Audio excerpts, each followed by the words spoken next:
inday, hindi pagsukla. Hay bisan anhen inday, makaagwanta. Lampusan mo man inday, kang baratiya. Ang paghigugma ko, imo hidra. Madumduman mo pa, kang manintek kita.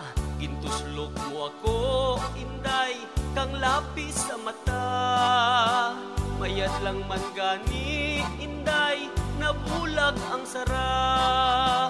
Nagtanda pa ako, magpana kang tilapia.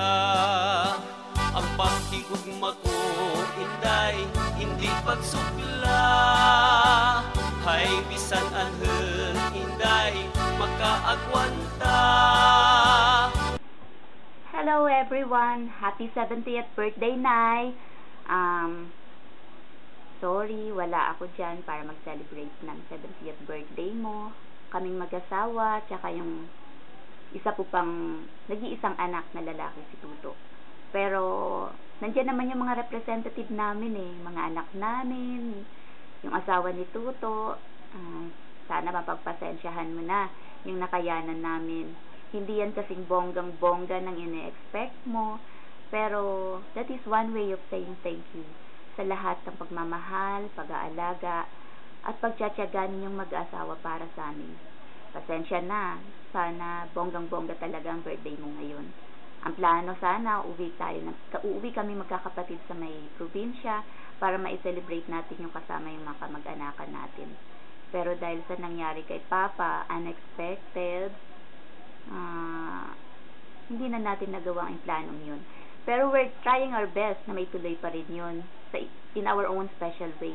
Sana, Nay, bigyan ka pa ng kalakasan ni Lord, maganda at mabuting kalusugan, mahabang buhay para i-share sa amin ng mga anak mo at sa mga apo mo yung pagmamahal mo. Gusto pa namin kayong makasama ng mahabang buhay. Ingatan yung sarili nyo, alagaan yung sarili nyo. Alam ko namang disiplinado kayo pagdating sa mga bawal na pagkain. Pinananalangin din kita lagi kay Lord na bigyan ka ng kalakasan. Salamat sa lahat-lahat.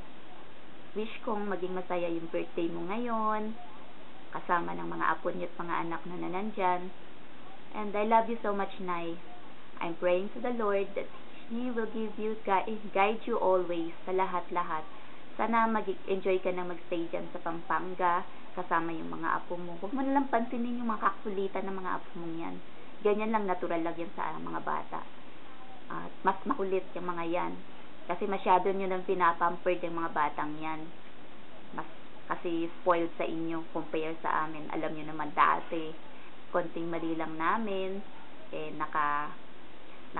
nakaagad, ganyan. Pero sa mga apo nyo, hindi nyo magawang magalit ng husto. Ganyan yung kamahal yung mga apo nyo. Salamat sa lahat, Nay, sa pag-aalaga sa mga anak ko.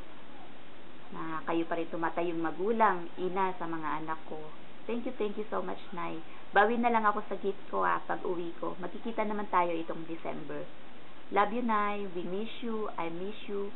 And sabi ni Rene, happy birthday din daw. Love you. God bless.